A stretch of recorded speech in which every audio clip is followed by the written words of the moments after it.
Well, hello, Grace City, and welcome to That's a Wrap 2024. That's a wrap. That's a wrap. We are taking the time this morning to conclude 2024 with some time of reflection and praise and thanksgiving, just looking back on all the ways that God moved in and through our church in 2024. I hope that you had a very Merry Christmas, whatever that looked like for you. Hope that it at least cultivated just space and time to reflect on the real reason for the season, for Christ's arrival and all the work that he did. And the heart of this morning is to kind of just take some time to look back before we look ahead. I don't know about you, like Pastor Chris, January starts to roll around. You're thinking about all the things that you've got on the calendar, all your goals, dreams, and plans. And you can just kind of start this forward thinking all the time. And we see all throughout the scriptures, that's often like where people get in some hot water and trouble. When all the vision is just always on the future, always what's ahead, there's something really valuable and special to cultivating just practices of reflection and thanksgiving, looking back, remembering what God has done, and letting that be what kind of grounds us for our visions and hopes for the future.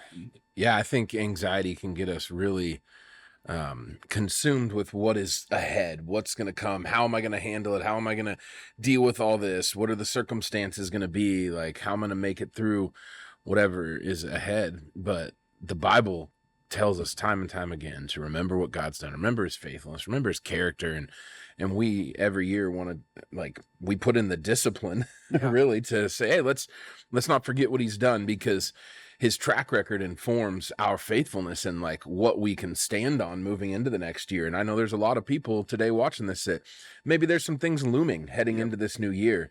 But it's part of our role as your pastors, say, hey, let's see what he has done. And that's what we get to stand on. That's the same God that did these things, the same one we get to follow and trust into this coming year. Yep. And so I think it's a great, healthy thing we do, and excited to go through this stuff. Yeah, it's going to be really great. Excited to just look back before we look ahead here. Today, we're going to just be going over some of our favorite moments, some of the big things that we saw God do in and through our church. We'll look at some of our church's kind of ministries and departments and just highlight some stories, some reflections, some ideas of what we've witnessed this past year. When we have different media elements that are applicable or okay to share in this format too, we'll try to share them over the screen. So we'll try to share some videos, photos. We don't have photos and videos for everything. Some things we don't. I know for like it's a goal of us. Like when we're at the men's retreat or the men's weekend, for example, that's a very unplugged time for us, even to the extent that we don't have a camera rolling around trying to capture different things. We want everyone there that's just to be all in. And so there's certain things that we don't have great media for, great photos. Similar kid space, we don't take a lot of photos in our kid spaces to be mindful and protective of our kids and different things. And so we don't have photos and media for everything, but what we do, we will try to throw it on the screen to make this to have some visuals too to look back on. There you go. But before we look back, let's briefly look ahead. Which way are we looking, Casey? Yeah, I know. Make up your mind. But just while we got your attention, while you're here, let's talk about a couple announcements, a couple things that are upcoming at Grace City before we roll into this. Let's kind of look ahead before we look back. Just briefly, a little bit. Just a little bit. So we have our week of prayer, fasting, and consecration coming up January 6th through 10th. This is something we do every year. We join in with our global Every Nation family in 81 countries. As you can imagine, that's hundreds and hundreds of churches, campus ministries, and outreaches. And we all come together. We share prayer focus. We have a devotional guide we go through together to have some continuity across the globe. And it's a super encouraging time. We will be having daily prayer gatherings from 12 to 12:40 right here at GCHQ, which is our office at 250 Country Club Road. Those will be Monday through Friday.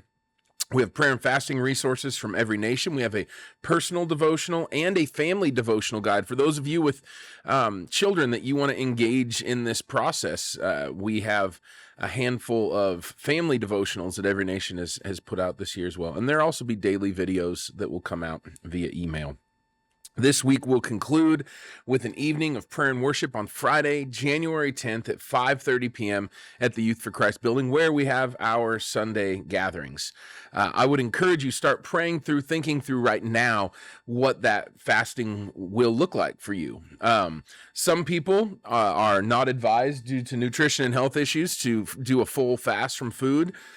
Some people try to advise themselves not to because it's really hard. And I think I encourage you to find the tension. Like, what is going to challenge you and create a need for you to rely on God in this prayer and fasting week? And for many people, it is some sort of food fast.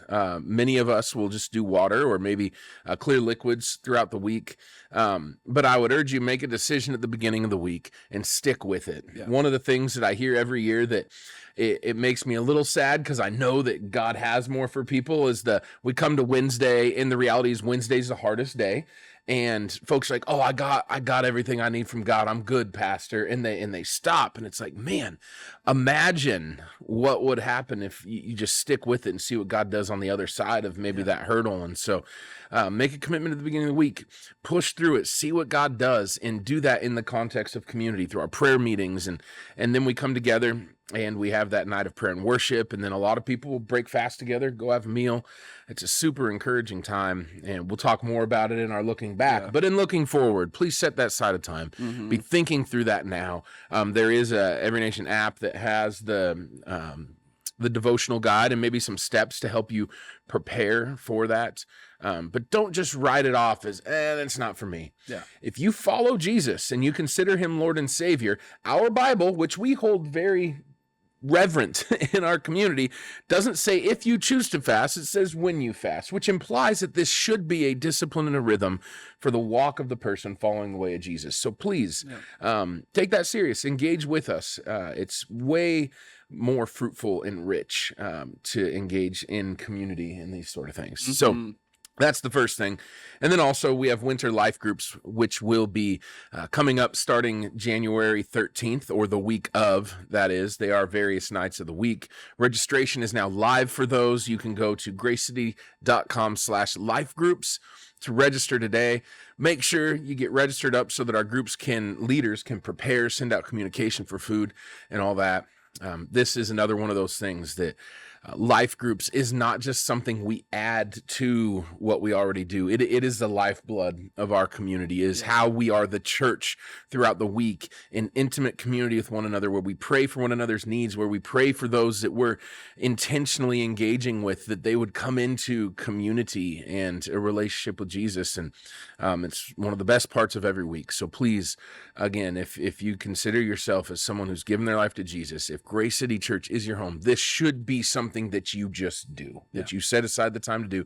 That's who we are and how we engage in life together. Yeah. So those are the things that we will look kind of forward towards before we look back. Yep. So Pastor Casey, what do you got for us? Yeah, the first thing we want to look back on for 2024 was our week of prayer, fasting, and consecration. Maybe because it was kind of like the first part of the year, but also it just, let's keep it connected here. Think about it a little bit more as it's coming up. This past year, to kick off the year, we did join our global Every Nation family in a week of prayer, fasting, and consecration. We had very similar rhythms to what we'll have here in the next couple of weeks. Prayer gatherings at lunch and in the evening, where we prayed for local, regional, and national and global needs. One of those prayers was very directly answered for our community, but we'll talk about that a little bit later. Again, we concluded with a week of prayer or with an evening of prayer and worship. Folks were prophesied over, encouraged through prayer over one another, and we just got to end that week with a really significant moment of praise and thanksgiving Some of the things I love about the week of prayer and fasting is that space of intentionally creating a need for God.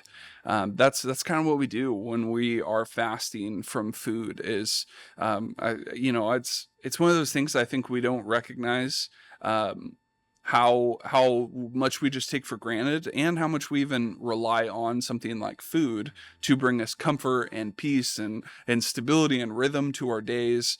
Food plays a really significant part in our lives. And so to take a week to say, I'm going to set that aside to create a need, I'm going to feel hungry, I'm going to feel desire, and instead of putting that back on food, I'm going to seek to look to the Lord to fill that need. And in that, we find really amazing things just in our communion and connection with Him. It ends up being really special. One of the things I think comes out of that is just this like camaraderie and unity as a community, as a family. You get to find encouragement and peace as we do this together. We're not alone in this process, and we get to cultivate relationships together in this. And then finally, I just love knowing that God hears us and loves us, and he answers our prayers when we pray in accordance to His word. And we got to see that this past year, as we'll reflect on very specifically a little bit later on in this. But man, it was a really special week. It was the kickoff, really, too, of a whole theme for us. Every Nation's theme this past year was set apart, kind of focusing in on that consecration piece of the week, which launched into a 6 or 7 week sermon series for us that we focused on. And so it was a really special way to kick off the year, as it always is. Yeah. Oh, that's really good. I think the one other thing I'd add is it creates a need, so we get to see God provide for that need with hunger. But it also creates space when you think about how much time is wrapped up in the preparation, consumption, and acquisition of food. Yep. And that it literally clears some of your schedule. Mm-hmm. Now, those who are cooking for kids might say, actually, it doesn't. I get that there's some anomalies in there, but for the average person, it does provide some more time and space also for setting apart time with the Lord. Absolutely. Yeah, it's really good. I mean, I think about the opportunity it is even to cultivate what your practices might be for scripture reading and devotional time throughout the year to kind of get started there during that week and say, okay, I'm not going to have all this time in the coming weeks, but what does it look like? Yeah. And so it kind of just gets to be a launch pad. It's great. What's next on our list? What is next? We had a couple stellar men's and women's weekends or retreats. They kind of get thrown around both ways in our community. But the men and women both went to Camp Tadmor this last year. And I wasn't at the women's retreat, but I heard great things, and I know some people who were. And I know the men's weekend this year, like we got thrown some curveballs. Yeah, we did. We had a whole thing set up, and then there was like 8 inches of snow one night. Mm-hmm. And so that turned into just a giant snowball fight instead of maybe some of the other activities. But what was encouraging about that is we have such a resilient, adaptable, amazing group of men and women, just people in our community that you just get us together, give us space, and good stuff's going to happen. Yeah. And this year I was particularly encouraged with the men's and women's weekends that they were multi-generational, that there were connections developed in this space that weren't just by, just young moms or young dads or, retired empty nesters or just college students, but all across there was these connections made, and you see the fruit of that throughout the year in the different social gatherings and relational connections. And so that was awesome. We say every year that these men's and women's weekends, there is months of relational work that's done over a few days. And so if you have not went to one before, if maybe you have been in church in the past, and you're like, oh, those things just aren't for me. I don't agree. Yeah. I think when we work hard for them to be for everybody. Yeah. And like relationships are for you. God designed you to be in relationship with other people and follow Him in the context of community. So by definition, these actually are for each of us. And they get better every person that is added to their number, because your story, your gifts, your passions, your contributions are now in the room. And so for me, it is just super important to encourage every person to make these a priority. I think they're a phenomenal opportunity. This coming year, we will be at Camp Tadmor again, but a really cool thing is we outgrew the previous space we were in. So Camp Tadmor has like kind of a small area, a medium area, and a big area, and we're upgrading to the medium area this year, and it's going to be really fun. It's going to provide a lot more space and opportunities to do things.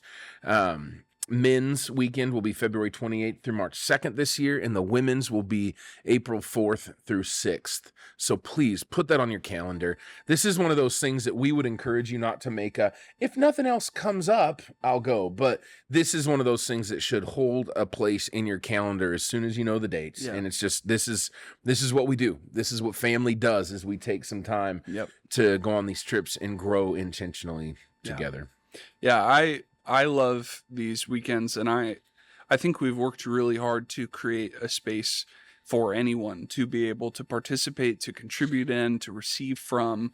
I get it. Like you look at the way some churches do retreats, and it fits into some really unfortunate stereotypes of the types of activities that you're going to do that may exclude certain people. That it's like, I can't be that active for a whole weekend. I can't, I don't want to do that kind of hobby or thing the whole weekend. And I think we've worked really hard to create space that values, the different types of ways people can participate and contribute. And you might feel pushed at moments to participate. Good. And it's very good. It's on purpose. But we've worked really hard to create space so that anyone can show up to these weekends and participate. And just the relationships. I remember having even just a moment this past year at the men's weekend, walking through the dining area and just seeing the groups of men that were kind of split off in small groups and conversations. I was like, there's nowhere else in the world that some of these folks would be able to find the kind of connectivity and unity, the prayer for each other. There's nowhere else that you will find this kinds of thing. And that's happening in this space. And to see those relationships just blossom even beyond the weekend, to see people, hugging and high-fiving at church on Sundays, that's like, y'all would have no business in the world being friends or being connected. But because of this weekend and because of what Christ does in us, there's just something really special that comes from the relationships developed in that space. Yep. 100% agree. What do you got next? Yeah, the next thing we want to talk about is our life groups. Life groups this year got some really cool updates and changes to them. We intentionally expanded to more smaller groups. Over the past couple of years, we've had a couple groups that were just growing in size. And I mean, yours could have been categorized as a church plant almost. It's true. It was bigger than many church plants. It was a lot. It was a lot. Yeah. And so this year, going in for our small groups, we really decided we're going to expand more. We're gonna offer more hosting locations. We're gonna train up more hosts and leaders to be a part of things, and we're gonna go back to trying to have smaller groups, 8 to 12 people, and just getting people together where they can talk and share a meal and grow in faith together. And we saw God do some really cool things through that. There were a lot of people that joined life groups this year for the first time, and rather than maybe jumping in the past in some of these bigger life groups where you could just kind of sit in the back, you got to jump into a smaller house setting where you get to be known and be loved and get to share and contribute meaningfully. And that was really special. The bulk of our year for content in life groups was spent reflecting on our Sunday sermons, which just received really positive feedback throughout the year. People loved getting to hear something on Sunday, but then having another space to sit down and talk about it and apply it in the context of community, which I just think is so special. There's things like I'll listen to a podcast and it's like, I think about it and I might have things to apply, but there's so much more depth and just fullness when we all engage in some sort of content, a sermon or a video, and we come together and you share how it impacted you, how it's challenging you. I share the ways I'm feeling motivated or challenged to grow. And we just get to unpack and look at so many more layers and lenses to things than if we were just engaging in that content by ourselves. And so I really enjoyed getting to think about our Sunday sermons, and I just heard so many fantastic stories of groups just having really fruitful and amazing conversations every week. And as always, we saw life groups get to be a space where people get to develop relationships and grow together for all of life, not just for Sundays. And that's really special. If we just rely on Sundays to be the place where we connect, it will never be enough. It will be so limited on what God made for us to experience as a community, and life groups are a fantastic environment to get to experience that. Agree. It's another one of those things. It's like, I think I mentioned it in the announcement when we looked kind of forward first. It's like, if this is your church family, this is your community, this is just one of those things that you find a way to make happen. Yep. I mean, I got 4 kids in sports, I'm in school, all these things, like, and people are like, oh, it's your job. Yeah, but that means I could make it not a thing if it wasn't important, right? Like, that's like, we orient around that, and it's because it's so important. It's how this church was started. It's how many of us were deeply engaged in the story of who God is and how he works in our lives through these type of environments. And so it's just who we are. There's a lot of churches that you can go hide and kind of show up and leave, and we're not one of them. We don't want to be one of them. And this is one of the things that keeps us true to that. Absolutely. So. Yep. All right. I got the next one. This one, you might have some more thoughts to add to it, but I started Every Nation Seminary, getting my master's in biblical theology and mission this year. And it is quite an endeavor, quite an undertaking. We've been waiting for the right time as a family and as a church to kind of launch me into this, and felt like it was the right time. Our board and elders agreed, and probably most importantly, Bree agreed, and we said yes and started that last May is when the program started. Now, this requires me to go to Asia for a significant amount of time. It has a lot of work throughout any given week. So as far as what the church has felt, there's a little more travel for Pastor Chris, and there's a little less availability. But I believe what it's yielding is, when I am available, it's just way higher quality. Like, I've become a better man, a better father, a better pastor. And I think it's been a huge thing for us. It's impacted me personally in a lot of ways, and it's given us a lot of connections around the Every Nation world. There are 3 cohorts always going in Every Nation Seminary. It's 100 people, men and women in various roles, most some sort of ministry leadership role. Most are actually lead pastors, but there's 36 nations represented out of those 100 people. And so our missional expression will be growing to other places. We praying for the nations, informed prayers at our prayer meetings now, because we know people in those places. It's just really enriched for me, and my hope is that it will for our church to see what we're a part of. Yeah, so absolutely. I think too, one of the things that's just so great about it is that as our church grows, and as you take this on, it is creating the need for more people to step up and to for us to develop more leaders, to distribute more of the workload for our church and just how we run. And we continue to grow, and it can't just be on your shoulders or even on our shoulders. It requires a staff and volunteers and people to be really raised up to be able to handle things. And so I can even think about one of the big things is like knowing that this was coming, that you were starting school, and just as our church grows, is that like we knew going into this year with life groups is that like we need to really invest in our life group leaders to be able to handle more of the discipleship responsibilities with with our church Yeah, members. caring for people. Yeah, that Yeah. it's like, it's just a reality as our church grows that it's harder to get more one-on-one time with Pastor Chris or with me or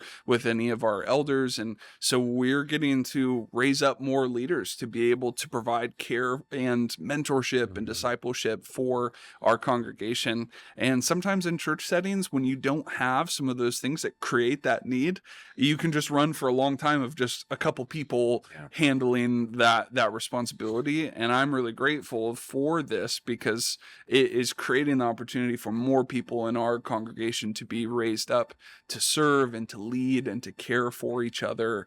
And I just think it's going to be really special to see the fruit that's just brought up and developed within our church members because of the need that's created in this process. That's good stuff. Yeah, I'm excited for it. It's just gonna continue to bear a lot of fruit and be really good news, I believe, for I our church. appreciate you doing all my homework for me.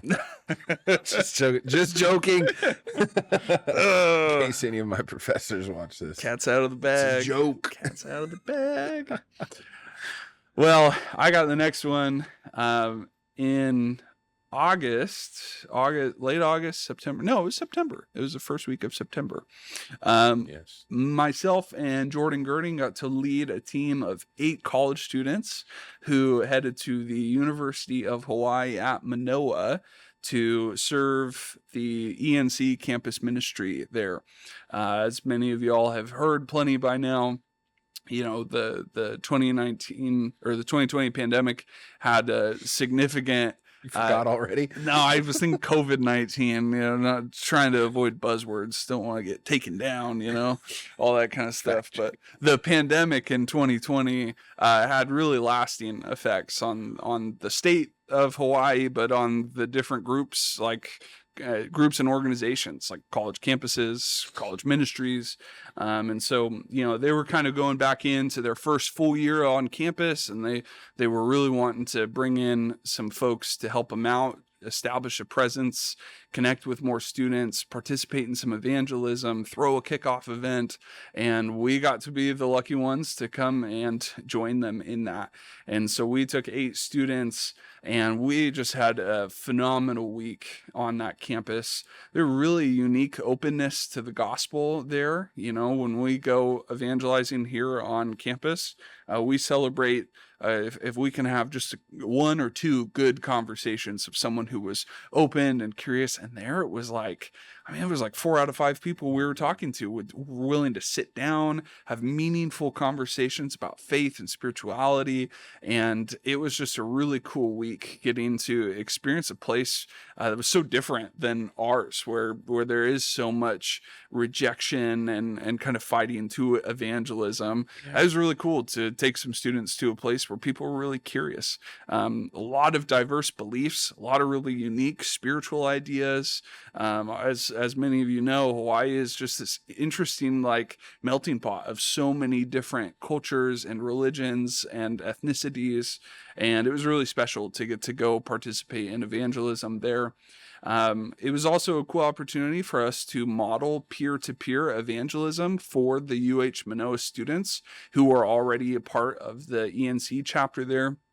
One of the things our campus director shared with me is he said, our students are really great at discipleship within our church and serving maybe the generation below them. So you get college students who love serving in the high school ministry, or high school students that love serving in the middle school ministry. But, from peer-to-peer ministry, there's a lot more nervousness around it. There's a lot more just timid, I don't want to have to go evangelize my classmates or the students around me on campus. And so they loved getting to bring in some outside students who didn't have some of the weight and fear and baggage of evangelizing to their peers, because our team was only going to be there for a week and then go home. And so it was a cool opportunity for us to take some of their students out who had never been evangelizing on the campus before. And our hope and prayer is that it would just get to yield fruit in their life and ministry there. It was also an opportunity for some of our students to really engage in evangelism for the first time, or maybe they'd tried it a couple times with us, but it just wasn't something consistent. When you go on a trip like this, it's usually 3, 4, 5 days of just that's how we're dedicating our day. That's what we're doing all day long. And so you get to work out some of the fear and the nerves and all that. And we got to really see that in some of our students. And I think it really helped identify some student leaders who came home from the trip really ready to make an impact on their campus, which we've seen that fruit bared in our campus ministry. Yeah. There's kids who have, or students who have really stepped up this year, who were maybe more marginally connected last year or just participated, that are now leaders, contributors. And so it was really special, both the work that we got to do in Manoa and what we got to see there on the campus, and the work that we got to take home with us for our own campus. It's really good. It's good. I'm going to go on to the next one because, time. I'm going to speed this up a little bit.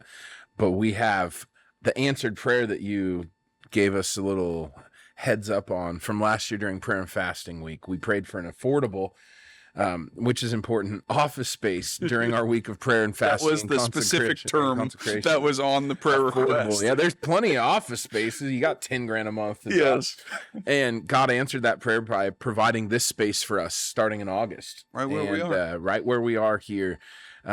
This functions for us as offices, meeting space, recording studio, if you call it that, and worship practices can all happen in this place. We can do trainings and classes and various things. And so it's been a huge blessing. It increased our productivity right in time for the fall. Because man, if we didn't have an office in the fall, I don't know what would happen. But we're hopeful for opportunities to bless and partner with Holt International in the future, who graciously made this space available for us to lease. And it's been awesome. Yeah. And even just seeing people start to kind of take ownership and come in, like we'll have our men's breakfast or coffees here. And it's like, oh, we're GCHQ. All right, I'll see you there. And it's been fun because we've been we haven't had our own space pretty much for the entirety of this church. And so to have something that is just consistently utilized for our needs is a breath of fresh air. Absolutely. So it's been great. Yeah, it was really cool. If you haven't heard the story, my mother-in-law, who goes to our church, Carol, she works here at Holt International, and I had begun to hear her talking about some of the just unused space, as so many of their employees have switched to either hybrid or fully remote since the pandemic. And so I asked one day, I said, do you think they'd ever entertain a conversation about us moving into some of these unused spaces and seeing if we could rework anything? She said, I don't see why they'd be opposed to a conversation. And so Chris shot some of the bosses here some emails and just said, hey, we're looking for space. Are you interested? And they've just from the get-go were so ready and willing. They kicked a ton of people out of the space and made them go find other space in the building here for where they work out of, and gave us a really generous space for a super generous rate. And so God just did something really special, and excited to see what the relationship with Holt will look like going forward. I think God's got really cool plans for us. They do phenomenal work, and it's just such a blessing to get to be here in this. Yeah, it's a really cool thing because it stretches us, because really anything, we didn't have a space, so anything we allocated toward rent was more than what we had. So they were super generous, and it's a faith stretch for us. And so it's kind of this perfect combination of faith and seeing what God will do. And those are always really fun things where it benefits them, but they were very beneficial to us, and it's a stretch for us, but God's been super gracious with it. So 100%. Grateful for GCHQ. Yes. Next up on the list is just a quick highlight over some of the things God did through our next gen ministries, Kid City, Youth, and Ignite, our high school ministry. God did really wonderful things in each of these ministries in 2024. As you know, if you've been a part of our church, investing in the next generation is just a huge priority to us. And it's even something, we even had a prophetic word several years back. Just somebody said, the more you pour out into this generation, the more your community is just going to be blessed. And we've seen that. God just continues to make us effective at reaching the next generation, establishing disciples and pointing people towards Jesus. And one of the things cool too is it's just resulted in a very multi-generational church, which we'll talk a little bit more about in a few minutes. But a few things I just wanted to highlight. This was our first full year through the biggest story curriculum that our Kid City group goes through, and we're really just happy and excited about the depth of biblical content that our students are being taught while still remaining fun and relational with activities and games and discussions. Kid City continues to grow, be ever changing in the space that it demands.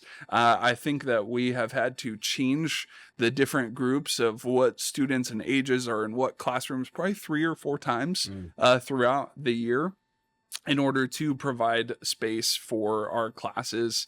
As we've brought in more kids, it's just creating more opportunities of saying, okay, we need to put these kids in this room and these ones in that one. It's ever changing. It's honestly been kind of a lot some weeks trying to figure out how to do it. But that's good news. That's a good problem to have. In youth, our 5th through 8th grade for this year, Griffin continues to do an amazing job overseeing that team. We've got a group of volunteers that serve every week there, serving these students.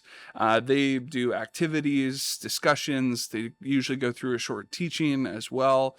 And we're just really excited to see the fruit. We've got to see kids from that group baptized over the years, and God's just continuing to really ignite and spark faith in those kids' lives.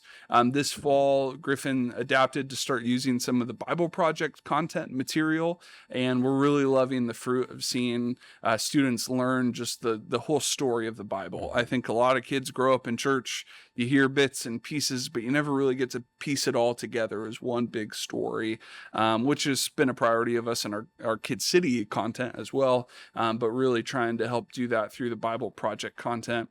And then finally, our Ignite High School group, Nico was hired at the beginning of the year to kind of take over and run with our high school ministry, which has been named Ignite. Nico and some volunteers spend several hours a week developing relationship with students, doing things like showing up to events and sports games, going to lunch near the campus.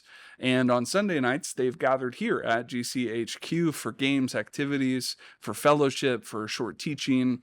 We've got to see several non-Christian students get connected to this group and show up on a weekly basis, and they're really interested, engaged in conversations about faith. A few have showed up to church on Sunday, and we're really believing that God's going to continue to work and bear fruit in that ministry, and we're just so excited. We're so grateful for everything that God is doing, so grateful for Talisha and for all the Kid City volunteers, for Griffin and those that serve in youth, and for Nico and for our college students that volunteer with him to bless and just really pour into the next generation. We believe God's doing something really special and that it's going to bear a lot of fruit. It's really good. Another arm of our next generation ministries would be a campus ministry, Every Nation Campus.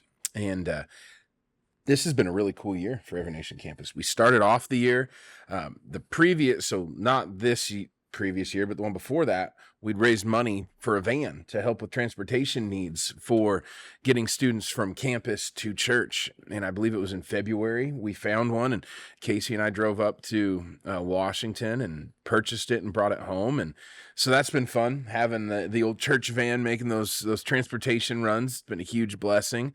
We had a mission team come for a week in the fall from mid-cities in Texas, West Texas, some might say the real Texas. They came and brought an amazing team and helped us with our ENC Rush initiative, which was this, let's rush to the campus and help students connect with Jesus before they connect with other things. There's a lot of statistics that say in the first 72 hours of a college student being on campus, they will find their people. They will find where they belong. And we wanted to do everything we could to provide an opportunity for them to belong to Jesus in those first 72 hours. And so we saturated the campus for like 3 weeks. I think that's the best way to put it. Yeah. We saturated, flooded, invaded, as much as, 20 people can invade a 26,000 person university, but it was awesome. Did tabling and evangelism on a consistent basis. We took our life group model, we tweaked it a bit and launched campus small groups so that there were 6 small groups throughout the week, various times of the day, led by students happening on campus to give us a broader discipleship reach and a closer next step for our campus ministry. That was great. And then, of course, socials, one of the highlights of our campus ministry.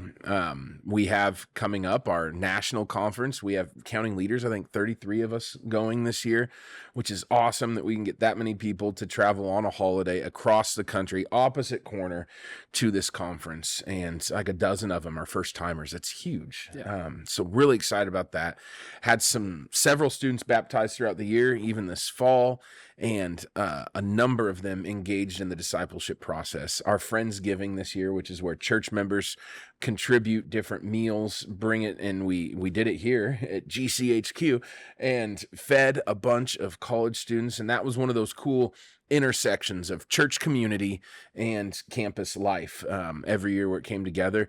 This was by far our largest one in attendance, and God just continues to bless campus ministry as we are faithful to reach his unrealized sons and daughters on that campus. And so really grateful for ENC and Elisa and Nico and all our interns and everyone that's serving in that area and what they're doing. Yeah.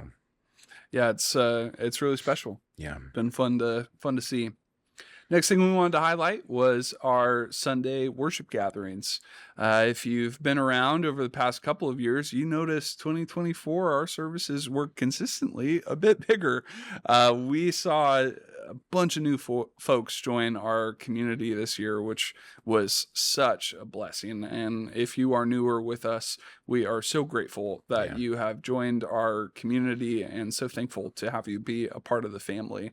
I've been just blown away this year with the amount of people who have shown up once or twice, and then it's like week 3 or 4, they already feel like they're just a part of the community, part of the family, because they joined into life groups. They've joined into our special events, different things, and it's just been really fun to see people show up on Sundays quickly, but get grounded right away. And we're so thankful for those of you who have joined our community over the past year. One of the things too that we've seen is we've seen a lot of multi-generational growth. It's not just been like our campus ministry hasn't been the only thing that's grown our church to the numbers that we've seen showing up on Sundays, but we've seen folks from every generation showing up, new families, and it's just been really, really special to see God fill our church community with a lot of diversity and background and life experiences. And I'm just so thankful to be a part of a church that God's doing that in. We've seen a lot of people step in to serve roles on Sundays. As our church grows, so do our needs and the demands for Sundays. Yeah. And we've seen a lot of people step in for the first time this year, joining on our serve teams. We've expanded our parking lot to the back street behind the building because every week we keep filling that parking lot and have had to start asking more and more people to park in the neighborhood behind the building. And we're really grateful for that.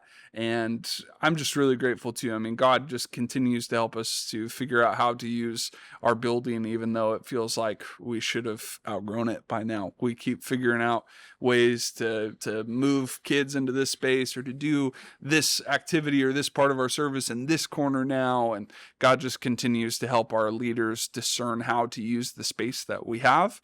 Even though we pray and believe that a permanent home is coming and we're hoping for that, God continues to just bless our Sunday worship gatherings and is helping us make do with what we have right now. And it's been really special to see what God did in our Sunday worship gatherings this year. It's really good.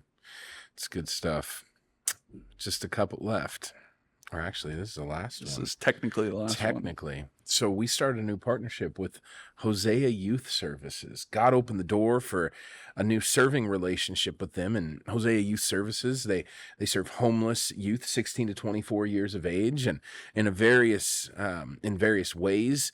And this was something that we felt led to. We had a small group of women, Andrea, Lindsay, and Melissa, that really took charge of this and initiated some ways for us to serve and bless them. And within like a week and a half, we had a Christmas service project. Yeah. This project yielded 17 large garbage bags of clothes It yielded 3 bags of pet food because when or when youth come there to get a meal, they have to leave their pets and they need fed. And so 2 sleeping bags, a cat carrier, 11 sponsored Christmas gifts for their Christmas party, and then 6 gift card Christmas presents for youth that they may not know that might attend. We put that together in about a week, from the announcement to the collection, and there's various more things we're going to be able to do to serve them throughout this coming year, whether it's serving meals or more clothing drives. And we're just really looking forward to the future of how we can be a socially responsible church in our city with our own relationship. In the past, we've combined with One Hope for a lot of the things they've done community-wide, but as a smaller church, it can often be hard to find our way in that because the larger churches take up such a swath of what's available. And so really excited for what God's doing here, to have something we can own as in the social responsibility realm of the church and serve in this way. So stay tuned for what God's going to do in this. I believe he's going to bless it, and we pray that he blesses them and those youth that come through there. But it's been a really cool thing over the last couple of weeks. Amen. Yeah, we're just to really wrap this up, we're so thankful for what God did in and through our community this past year. Every year is like just a new kind of like new chapter, new step in just the story that God is doing through our church. And there's some just really special things that we're so grateful for this past year, things that I think we'll look back on for many years and say, hey, do you remember when we did that? Just all that it kind of launched us into, even from there. I'm just so thankful for it. And I just want to encourage you too, like this is a discipline that you can do for your life or for your family's life. As we move towards the new year here, it's really easy to kind of just fall into goal setting, dreaming, what are we going to do? What's happening? And I just encourage you to take a moment or to take an evening to look back, get your family together, say, hey, what are some of the things you're really thankful for, the ways you saw God move this year? Look over your calendar and say, oh, remember when we got to go do that activity, when we got to take that trip? Just take a moment for yourself or for your family to sit back and cultivate some thanksgiving and praise. And like Chris said earlier, we've tried to do that every year through this moment, whether it's live and in person or recorded with Chris and I, but this is certainly a discipline that you can take on for yourself too. Something you should do to look back on, remember all the great things that God has done in and through your life or your family's life. It's good. But going from here, you can join us this coming Sunday as Pastor Chris is going to bring our annual Word for the Year message at our worship gathering, a message that's going to highlight a really important theme that we believe God has given us to focus on in 2025. So please join us for that next Sunday, 10:30 a.m. We're going to worship. It's going to be fantastic. And any final thoughts or words from you, Chris? No, just excited for God's continued faithfulness, obviously, and how that's going to shape this coming year. Really excited to see what he does, believing for some really big things. And so buckle up. Thanks for tuning in with us today. We look forward to seeing you soon. Take care.